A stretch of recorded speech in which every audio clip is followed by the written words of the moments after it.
Despite not having children, Andrew and Courtney Simpson had been blissfully wed for more than 10 years.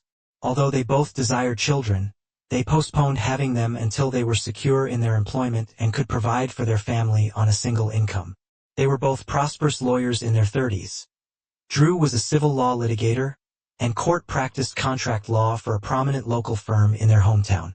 They had finally reached the point financially where they had agreed to attend their first American Bar Association National Convention. It was something they both had once looked forward to. During the long drive to the headquarters hotel, where they had reservations for the event, their main conversation was about the baby. They both agreed it was time. But Court admitted she was anxious about the prospect. It was at the board of directors reception on Wednesday night that things fell apart. It had started well enough when they were both enjoying the atmosphere and the company of fellow attorneys. It was late in the evening, after the formal part of the reception was over, and there was more drinking, dancing, and loud talking when Drew noticed that Court was in a playful mood. That definitely wasn't a bad thing because it always led to marathon sex at the end of the night. Courtney was a beautiful woman with a lively personality, albeit somewhat dodgy and always flirtatious. Tonight was no exception. Drew, on the other hand, was more calm and reserved. This was very unusual for a trial lawyer. Drew often enjoyed people watching at gatherings. That night, he danced more than usual. He had spent an inordinate amount of time on the dance floor that evening with numerous partners, and was looking forward to returning to their hotel room. His eyes lit up as he met his gaze with his wife's dark green eyes.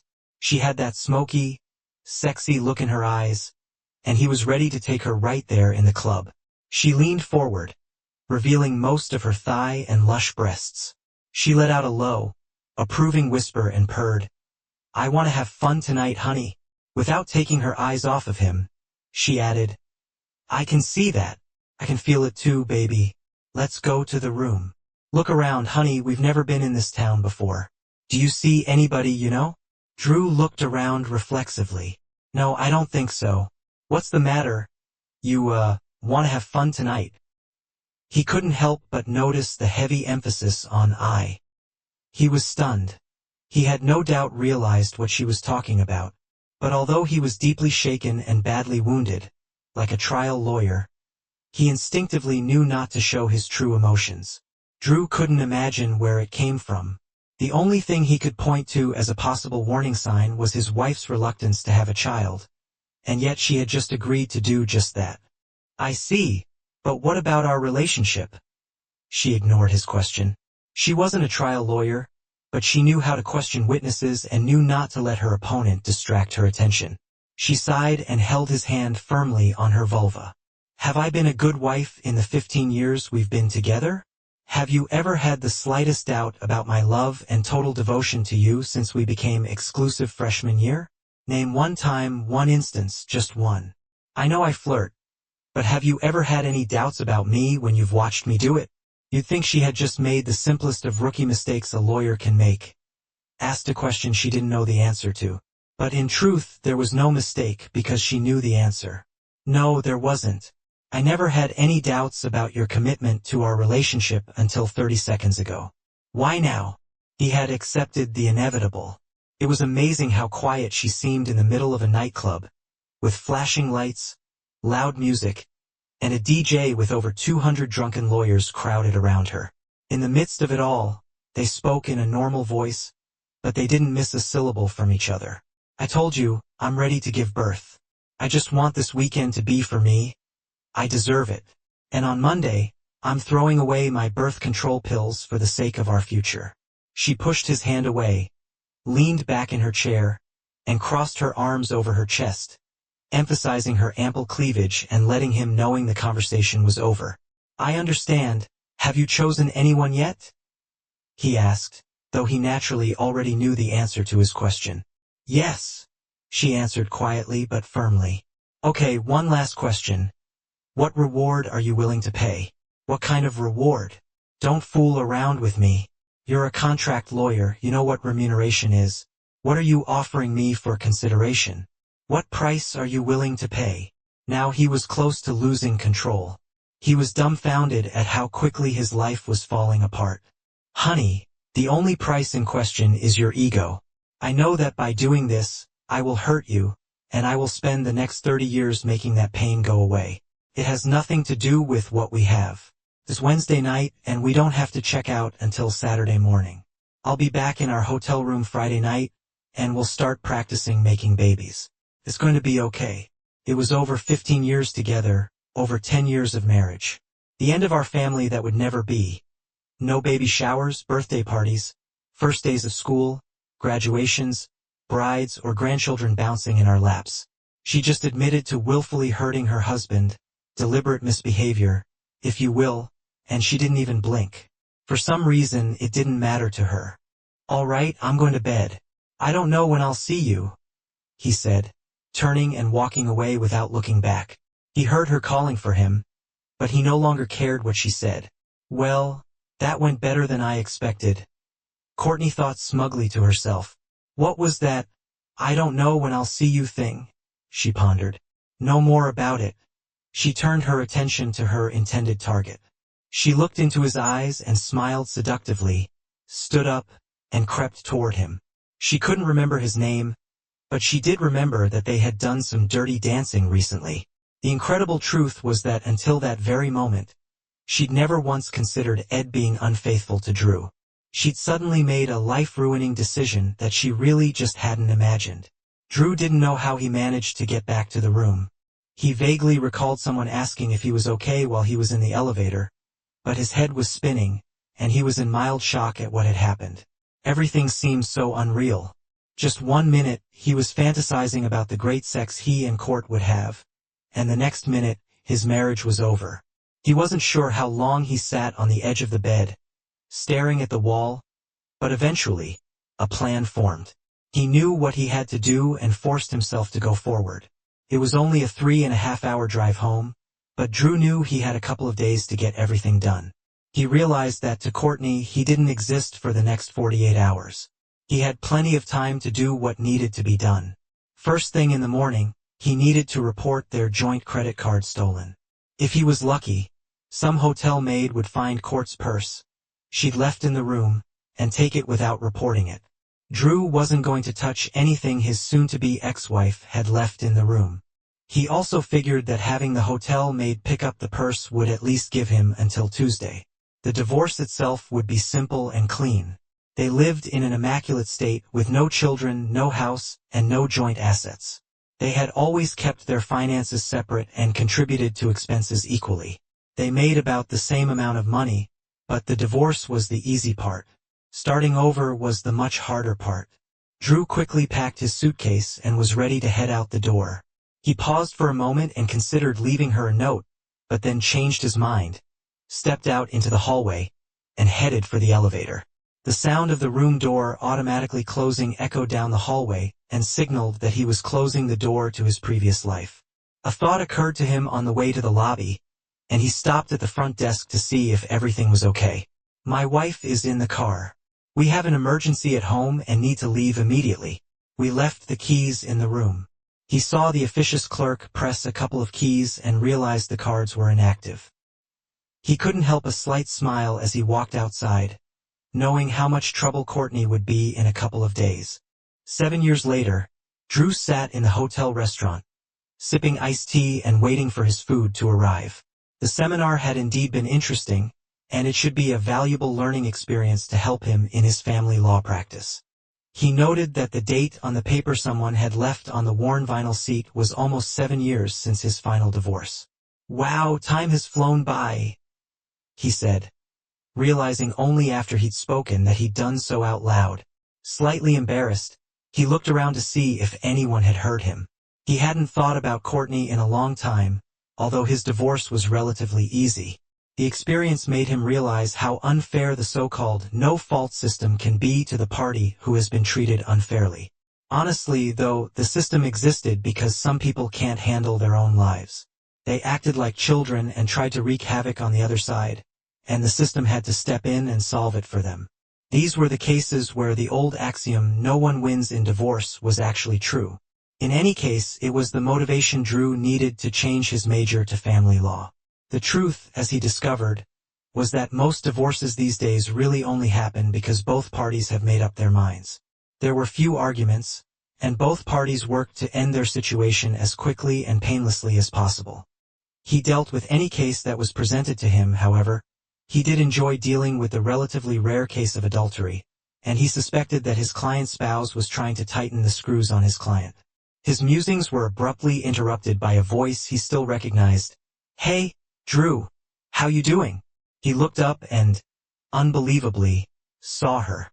He couldn't have been more shocked to be hit with a cattle prod. "Hey, Court, believe it or not, I was just thinking about you. What are you doing at the family law seminar?" "I'm not attending. I'm here on another matter. Can I sit down?" "I'm sorry, of course." He gestured for her to sit down. "I'm really shocked to see you, so you'll have to forgive my manners." "Wow, I really don't know what to say." She sat up straight and spoke in an angry tone. "You never even spoke to me, Drew. You never responded to any of my attempts to contact you. You never said another word to any of my family, including my mother, who you know loved you very much. You didn't even show up to any of the hearings. You just walked out. I had nothing to say to you. 15 years together. And you couldn't even say, 'I'm sorry,' before you ran away.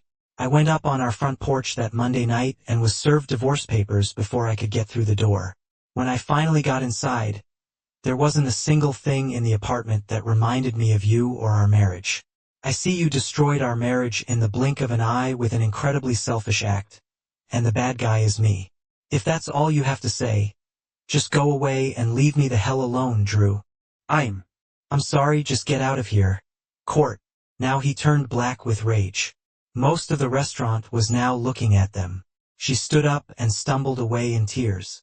Just at that moment, a whirlwind came over Drew. It was the chattering twin sisters and their little sister.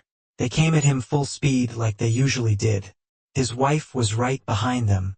She was laughing and smiling, but her smile quickly disappeared when she saw his face. Her gaze flickered to Courtney's rapidly receding figure. "That's her, isn't it, Drew?" He could only nod his head as he was preoccupied with the 3 children. Without another word, his wife, Celia, rushed after Courtney in a flash. Drew followed her movements with his eyes as she caught up with Courtney. They engaged in a conversation that ended with Celia helping Courtney sit down. They must have talked for at least 10 minutes. They seemed to exchange contact information. Then Celia gave Courtney a hug, and they parted ways. Celia went back to the table and grabbed their youngest, so Drew would have a chance to corner the twins with a fight. Drew's eyes and mouth were wide open when Celia sat back down. "She's coming over to our house in a couple of weeks, and you two are going to talk. I mean, really talk. Don't say anything. Just nod your head if you understand." Her tone didn't allow for any objections, so he just nodded and started fighting off the 2 little monsters in his lap that were now his life. Later that night, in their hotel room, after the 3 musketeers had fallen asleep, Celia looked at him and asked, "Is there anything you want to say or ask her?" He took a deep breath and spoke softly. "The first few years I wanted to, but I guess my pride wouldn't let me. But now, no, I have nothing to ask, and I'm glad I didn't give her the opportunity." "Then what? You're joking, it can't be serious, can it?" she pressed. "It's very serious, Celia. If I'd let her talk to me, then maybe she could have said something to make me change my mind. But then, I'd never have met you, and our 3 children wouldn't exist. No, I don't need to talk to her, and I don't regret anything." She put her arms around her husband and showered him with kisses. "You know what to say to a girl, don't you, baby? But the poor woman needs to talk to you. So the least you can do is sit and listen." "I will, but really, what's the point? All she's gonna say is how sorry she is. If I ask her why, she'll say she doesn't really know, etc., etc. But I'll do it for you, and maybe it will help her calm down." "But why would I do that?" Drew asked. "Be nice now, maybe I can't define it for you, but maybe you would yell at her within a couple of minutes of seeing her. Maybe that's what will close the past for you too. Maybe you're right, but even if you and the girls are taken out of the equation, I realized even before I met you that my life was better without her. The divorce made me reevaluate my life and what was important to me. Oh sure, I went through the usual emotional turmoil that most people experience when a marriage fails. But that failure made me take a hard look at myself, something I never would have done if she hadn't acted so foolishly." Drew paused to think and catch his breath. They say that our greatest successes can be the result of our greatest failures, and I firmly believe that's true in my case. I am much happier practicing family law now than I ever was practicing civil law. Sometimes I start to feel like I'm actually helping people. I know I don't make as much money, drive a Beamer, or live in a suite overlooking the lake shore, but I'm happier than I've ever been in my life. Now what about her? Maybe you should ask her that question, Celia responded. What's the point, Celia? I don't know. I don't have the slightest regret about where I am right now. He paused and continued in a voice a little louder than a whisper. It may not be true. I do have one regret. I should have spoken to her mother. She really is a lovely lady. I know she loved me and I liked her. Since both my parents are long gone, she was like a surrogate mother to me, and I left without saying a word to her. Celia really couldn't say anything more. She had hoped that somehow getting together would be as good for Drew as it was for Courtney. But now she had doubts as to whether that was the case. Would she force it on Drew, and it would only serve to bring out a past he no longer cared about? But would she be able to stop it? As it turned out, Celia didn't have to do anything. The meeting never took place. The night before Courtney was due in town, Celia's phone rang after midnight. At the time, she was always afraid to answer the phone for fear of bad news, but she reflexively answered it. On the other line was a clearly distraught woman. Celia, this is Angela Jones, Courtney's mother. I need to speak to Andrew. The ringing phone woke Drew, and Celia handed him the receiver. It's for you, Andrew. It's Angela. Courtney committed suicide yesterday afternoon. This statement was followed by the sobs of someone in so much pain it's impossible to describe. I'm so sorry, Mom. I don't know what to say. Oh God. It's my fault. Drew's tears were flowing now, but there were no words. Celia, who had heard all of this, had clung tightly to her husband and was now openly crying, thinking that there was some guilt in this as well. Andrew, it's not your fault. She had a lot of problems and she brought them on herself. There's a lot you don't know about her since the divorce. She left you a sealed letter. I hid it from the police. No one knows it exists except you and me. What do you want me to do with it? Andrew asked. Just keep it to yourself for now and let me think about it. Can you do that? Sure, Andrew. I need you to be with me. Can you come? I'll be there as soon as I can, Mom. I'm gonna bring my whole family with me. I want you to meet them. I know you'll like them. I'll call you back tomorrow and we'll make a plan. Is anyone with you right now? You shouldn't be alone. Yeah, my friend Joyce is staying with me. I can't wait to meet your family. The phone went dead. Courtney's memorial service was held 7 days later on a cold but clear fall afternoon. As promised, Drew and his family were there. There were only a few people in the audience, apparently. Even though Courtney was a very competent attorney, she had no real friends. She was cremated, and the ashes were to be scattered in a park that she and Drew often visited when they were dating. Angela said it was the happiest time of Courtney's life. Losing her daughter by her own hand had been an almost unbearable burden for Angela, but she quickly grew to love Celia and especially the three girls. By the end of the week, the girls were calling her Grammy Angie. Angela revealed what happened to Courtney's life after Drew left. He was shocked by the revelations about the risky behavior, substance abuse, and mental health issues that followed the divorce. She even explained the reason why Courtney was in the same hotel as Drew. She disappeared with two men she met at a nightclub and was gone for over a week. When she returned, she was covered in bruises. According to Angela, there was nothing unusual about that. Courtney was also close to losing her partnership at work. He was amazed at how one bad, sudden decision had thrown Courtney's life out of control. The night before Drew's family was to go home, he and Celia had a long talk and came to some decisions. The next morning, Drew took Angela aside while Celia kept the girls occupied. Mom, we need to talk about a couple of things. First of all, Celia and I want you to come live with us. There's nothing keeping you here right now. You don't have to make a decision right away, but we want you to think very seriously about it. We'd like you to be with us if you decide. We'll be here to help you move. Please think about it. Okay? Oh, honey. That's so sweet of you, she promised. I'll think about it carefully, but I'm going to miss her so much. Drew put his arm around her while she tried to calm down. When she calmed down, he continued, "We need to talk about the letter. I think the best thing we can do is to take the letter and throw it unopened into this fireplace. It's a letter to you, Andrew, I know, but I'll never read it. If you give it to me, I'll burn it. However, I want to give you the opportunity to keep it. I don't know about you, but I want my memories of Courtney to last until the divorce. Your memories should also be of that time, and I worry that if we read this letter, we will remember her as she became after the divorce. I want nothing to do with that damned letter. I'm giving it to you.